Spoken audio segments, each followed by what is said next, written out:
First of all, Mr. Vice President, thanks for joining us and congratulations. Well, thank you, and I'm happy to be with you. I've got to start by asking you, you've had a long career, and I've covered a lot of it. Ups and downs of family tragedy, your own health, politics, 2 presidential races. After all that, how does it feel to have arrived at this place? Unexpected and rewarding. You know, all the years you covered me, I never, quite frankly, thought about the vice presidency. It's not that it wasn't a conscious thing. I never thought about it. When President Obama asked me to join him, I wasn't at all sure about whether there was a right place for me. But it's working out. It's working out from my perspective really very well. Tomorrow you're going to announce this middle-class task force. When I listened to President Obama's rhetoric in the campaign last year, it seemed as if his entire economic policy was focused on the middle class. So what's the need for this task force, and does its existence indicate that you're going to have to be lobbying and prodding the economic team to do things that they're not otherwise inclined to do? No, I think what's happened is that it is the measure of how we're going to measure ourselves. The middle class has been, even when good economic times, John, they were being left behind.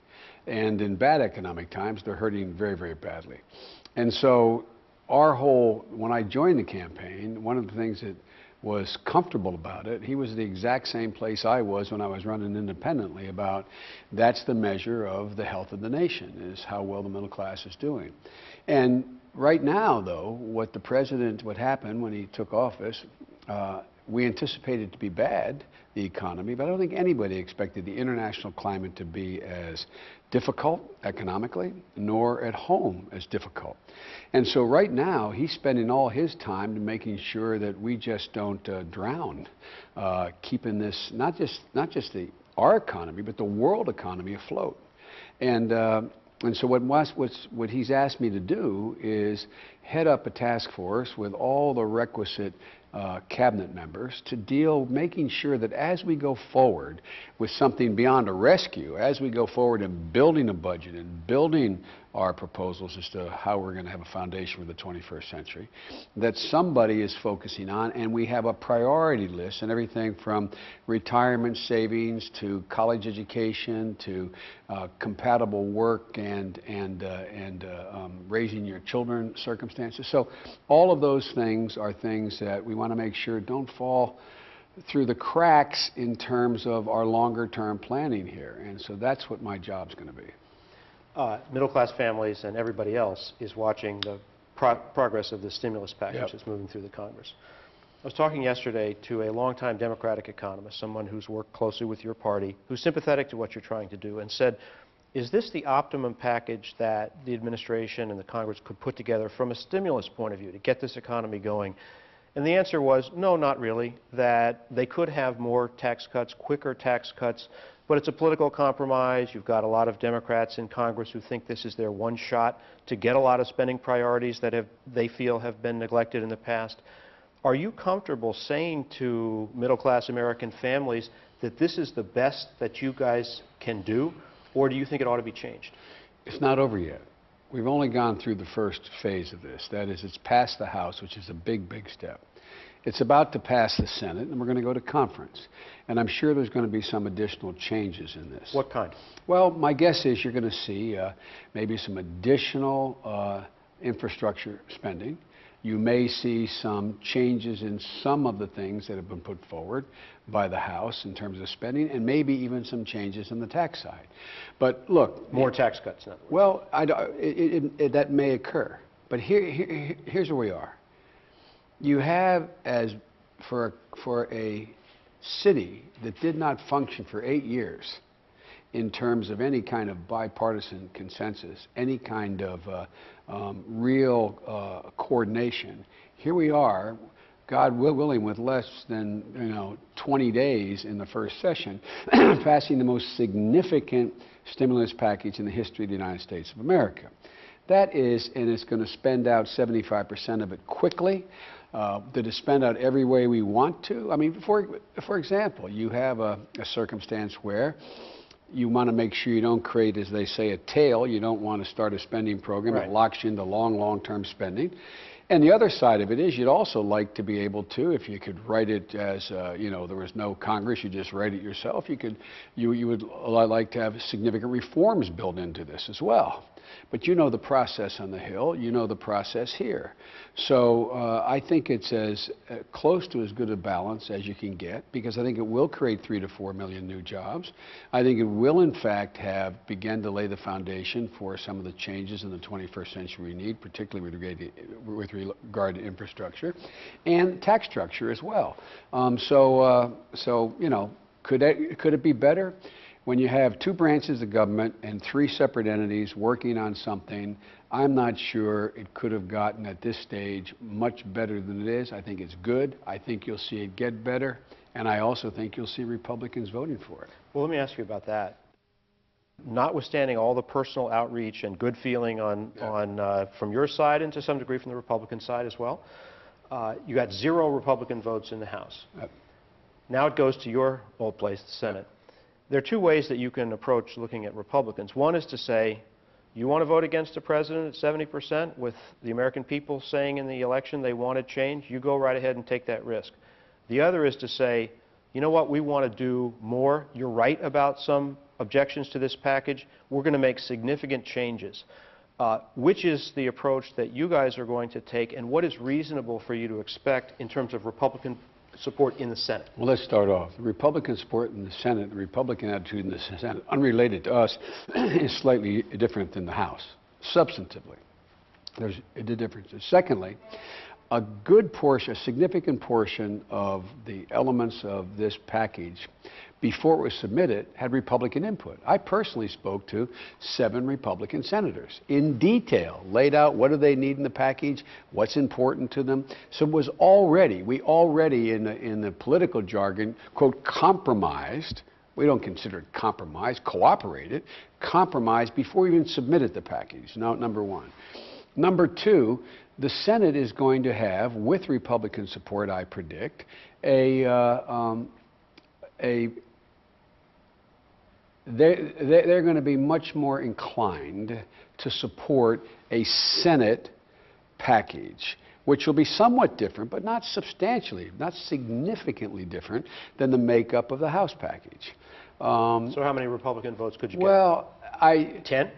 I think what I don't want to do is start to put Republicans in the spot by saying how many we get. I believe we'll get key Republican support in the United States Senate going into conference. And I predict you will get significant Republican support in House and Senate from the package. I'm sounding like a senator now with the public here. I mean, all the jargon. You know, when the House bill goes over, the Senate bill is slightly different. They sit down, reconcile the differences. That's the final thing the president either signs or doesn't sign. I think that what is submitted to him on his desk will have significant Republican support as it leaves Capitol Hill. In both chambers? In both chambers. You're someone who has been deeply involved in foreign relations throughout your career and have appreciated the value of trade, not just in economic terms, but also in foreign policy terms, have supported NAFTA, supported normal trade relations with China. One of the issues that's come up on this stimulus package is Buy American provisions. Do those make sense? Are they going to be received as hostile by our trading partners? And should other steps be taken to make sure that the benefits only go to American citizens, either in tax cuts or tax rebates, or even jobs, that illegal immigrants, for example, should not be eligible for those benefits? We've asked a whole lot of questions. They're in the same bowl, but they're different questions. Let me say this. I don't think there's anything that is anti-competitive or anti-trade in saying when we are stimulating the U.S. economy, the purpose is to create U.S. jobs. The same thing's happening in Britain, the same thing's happening in Europe, the same thing's happening in China, and they're not worrying about American jobs. They are legitimately worrying about stimulating their economy to produce jobs, but not absolute requirements. So the notion that we go out and on some of those issues where we're involved in government spending, saying that given the option, the same quality product by American, I find nothing inconsistent with that. I don't view that as some of the pure free traders view it as a harbinger of protectionism. I don't buy that at all. So I think it's legitimate to have some portions of Buy American in it. But I don't think, if you take a look at what we're saying in the administration, we're not insisting that every single dollar spent only be spent on creating a single American job and buying a single American product. So there's a balance here, I think, John. And restrictions on jobs and tax benefits to U.S. citizens, is that something that should be done? That's something that the Senate is going to be dealing with. And I'd rather, one of the things I learned, having been in the Senate 36 years, I always resented when administrations told me what we were going to do before we acted and did it. Let's see what the Senate does. Not ruling that out, though. It depends on what the package. It's not something we're pushing, but we'll see what the Senate does. Treasury Secretary Geithner, in his testimony, said that China was manipulating its currency, which is something that has been a big issue in economic policy domestically here. Do you agree with that? And is it going to be a key policy of the administration to take a tougher approach to China?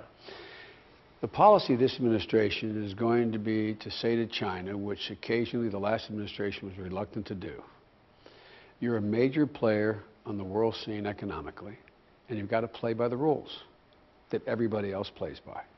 Not more stringent. We're not going to impose on you or attempt to impose on you restraints that benefit our economy inconsistent with trade, international trade agreements that exist. The term of art that got everybody upset was manipulation.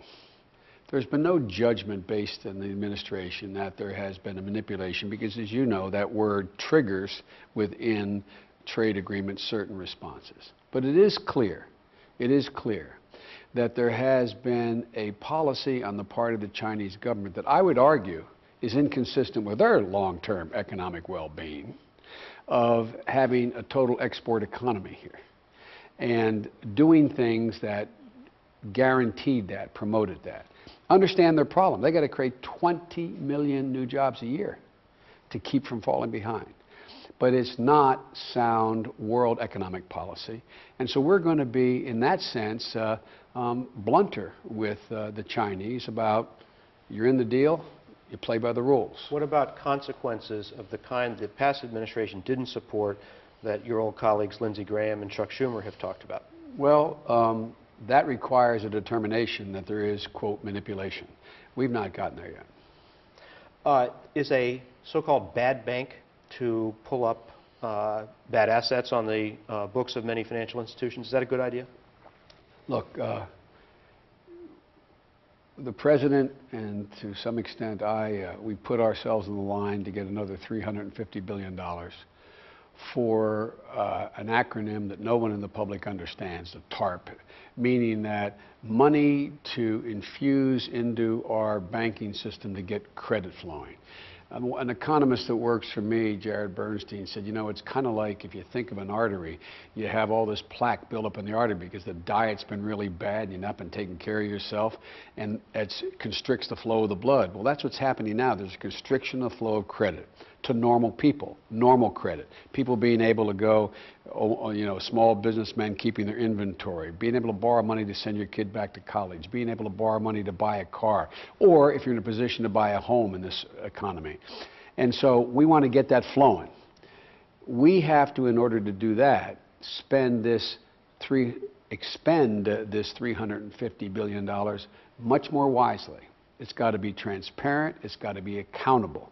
Once we do that and see whether or not we can get this system kick-started, the credit system flowing more, that's when we'll make the judgment whether or not anything else is necessary. Now, I would be lying to you if I didn't tell you, Secretary Geithner, who's one of the most respected guys in the country, not just because he's Secretary of Treasury, he is, I'm sure, I hope, he is considering all alternatives. What happens if this works and it unclogs the artery more quickly than we think? What happens if it doesn't work? Those decisions have not been made. We're going to wait to hear from, first, expend it more wisely and prudently and transparently then, and look, the other thing that happened, I promise you, there ain't going to be any $40 million jets being bought. There's not going to be expenditures of bonuses going. I mean, it's been outrageous. I mean, it just offends. Bathroom rehabilitations? Oh, I mean, yeah. I mean, it just offends the sensibilities. I mean, I'd like to throw these guys in the brig. I mean, it's just like it just. I don't know what. I do know what they're thinking, and they're thinking the same old thing that got us here: greed. They're thinking, take care of me. And so we've got to demonstrate to the public to have any credibility in being able to do what is absolutely necessary. Infuse some energy into this credit system to get it out there. And these guys are going to bite their nose off to spite their faces if we, as my mother would say, if we don't get it moved. So the way in which we allocate this $350 billion to get the credit markets, those blood vessels flowing a little bit better, is going to determine an awful lot about what, if anything, comes next. But you probably saw yesterday that there seemed to be an expectation developing on Wall Street that a bad bank would be ultimately part of the solution. Is that instinct correct? That instinct is premature. It has to be talked about, has to be considered. We are prudent. We cannot sit here and say, look, there's an awful lot of bad debt sitting out there. And I don't know if the public understands bad debt. I mean, bad bank. I mean, all a bad bank says to go out and take those very bad assets you have and take them off your books and put them over here and hope that some of them come through and those that don't, we pay for. And then if we make more money on it, pump it back in. But it's just premature to make that decision. When you think about middle-class families, the ones Yes. you're going to protect in this task force, or try to, do you think of them as victims of low-wage labor from overseas, the practices of other countries, greedy people on Wall Street, or do you see that mainstream America, middle-class America itself, is going to have to change some things about lifestyle, about consumption patterns, about savings, about education? Your wife, of course, is in education, but raising the skill levels. How do you see that? All the above. Look, it's not, there's no, I'm not looking and have not in my career looked for a boogeyman. There's not one bad guy out there. You go ahead and knock him down. Middle class is going to be okay. I think it relates to everything from the way in which labor agreements are negotiated, the way the NLRB is functioned, the way in which credit flows, the way in which we've the savings rates of Americans, the notion that being encouraged and buying into naively, this is all free, anything you need, the money, credit card, it's all of the above. It's all of the above. But institutionally, I would argue that the last 8 years, the Bush administration has consciously changed the dynamic. Consciously, because, not because they're bad guys, because they truly believed if the very wealthy did very well, I'm oversimplifying it in the interest of time, that everyone else would do very fine. That's not how we think this economy grows or grows in the past. So everything from work rules straight through to the issue of personal savings and personal responsibility all factor in. Is it possible to protect the interests of middle-class families as you aim to do if any of the big three Detroit auto companies either goes bankrupt or is actually liquidated? The answer is possible. It obviously makes it more difficult. One of the things I was talking to my staff about yesterday is I do believe, and I make no apologies for it, that over the last 100 years, the middle class was built on the back of organized labor. Without their weight, heft, and their insistence starting in the early 1900s, we wouldn't have the middle class we have now, in my view. So I think labor getting a fair share of the pie is a part of it. But the neighborhood I grew up in, John, not everyone viewed themselves as, quote, labor. A lot of the guys I grew up with are in labor unions and police officers and firefighters, but a lot of them also went to college and they are salespersons and they're chemists. So the middle class isn't just about finding more blue-collar jobs, which is critically important, critically important. That is sort of the spine of the system. But you ask yourself today, you and I grew up in an era, and I'm older than you, but we grew up in an era where I'm sure your parents said the same, said to me, you got to get a college education. You must get a college. And if you get a college education, you got your ticket punched. You got your ticket punched without them saying this way into the middle class, meaning you can live in a decent neighborhood that's safe, you can send your kids to college, you're not going to be put upon every day financially. Well, even today with a college education, people are going, whoa, wait a minute. So I'm not just looking in this task force merely at providing for jobs for, as we must and should, for blue-collar workers with high school educations. I'm looking for blue-collar and white-collar workers with college educations, creating an environment in which they'll be able to make a living. A couple of other things quickly. On organized labor, the issue of this card check bill to make union organizing easier is a flashpoint for some in business and in labor alike. Is this something that you are, and the administration, are nominally for, but are going to slow walk and it's not likely to become law this year or anytime soon? Or is it something that you all are going to try to push for rapidly? We're going to try to push for prudently. By that I mean, there's only so much in the plate these first couple months. Everyone understands. I think both of us thought 10 months ago that this would be a top priority item in terms of immediate action. We know there's probably going to be some compromise here. We also know that we have to get more than just Democratic support for this. But we both believe it's very important. Taking away the roadblocks that were built up. For example, today, when they announced the middle class, I'm probably dating this program, but announcing the middle class task force, the president's going to sign 4 executive orders. And they relate to impediments that are executively put in place by the Bush administration, making it more difficult for labor to just, under the rules that exist, the guys in the striped shirts, you know, calling it, giving them a fair shot at organizing. So we do think taking away the impediments to organization is in the self-interest of labor, but also, I believe, in the self-interest of economic growth. Sounds like that is a 2010 or beyond issue. No. This year. This year, we hope. Our expectation is this year, this calendar year, that we will move, and hopefully with some bipartisan support, to dealing with this issue. Entitlements. You and President Obama have supported raising the cap on taxation for Social Security as part of a long-term fix.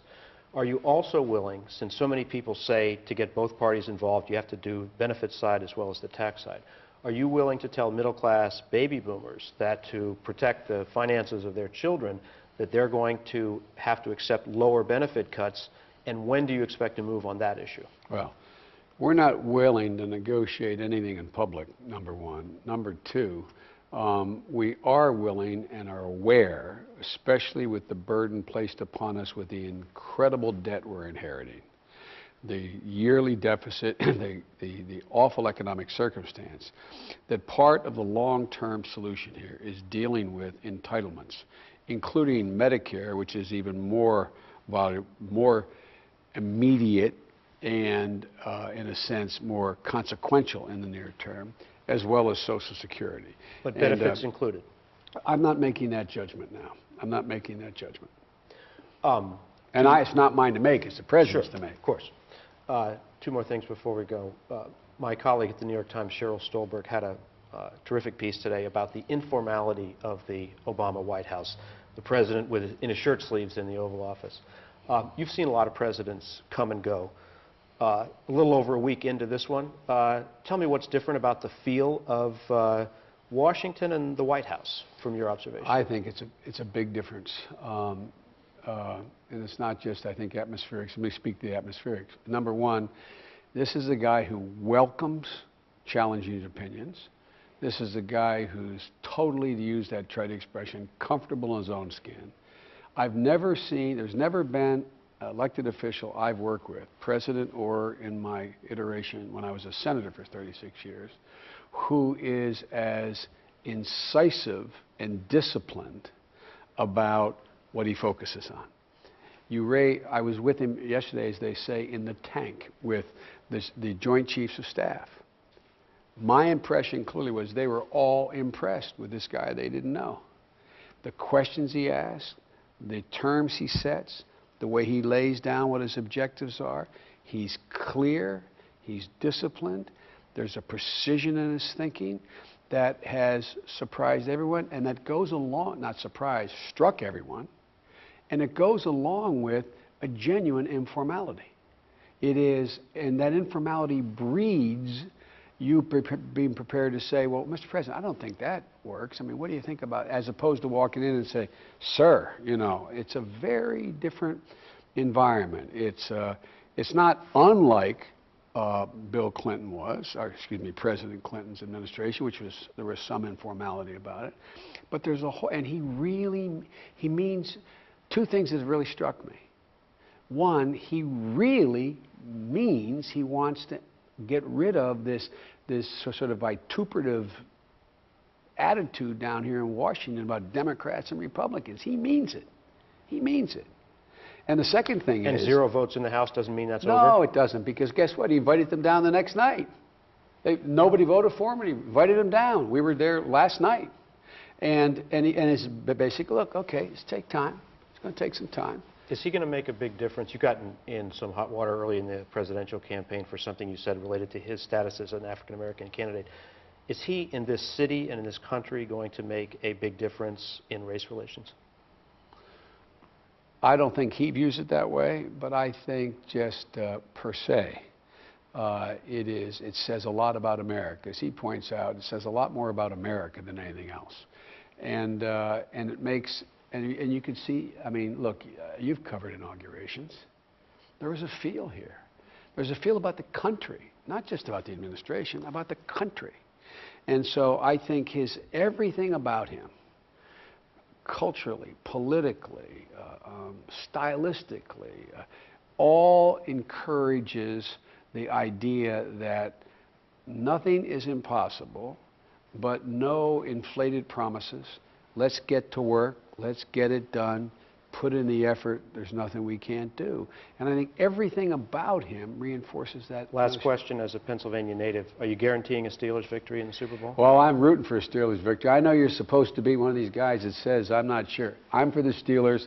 I love the Rooney family. I'm an Eagles fan first. Number 2, Pittsburgh. I'm having a Super Bowl party at my house with some of our Republican Democratic friends, and but I want to make it clear, I'm rooting for the Steelers. Go, Mr. Rooney. Thanks for being with us. Thank you. Appreciate it.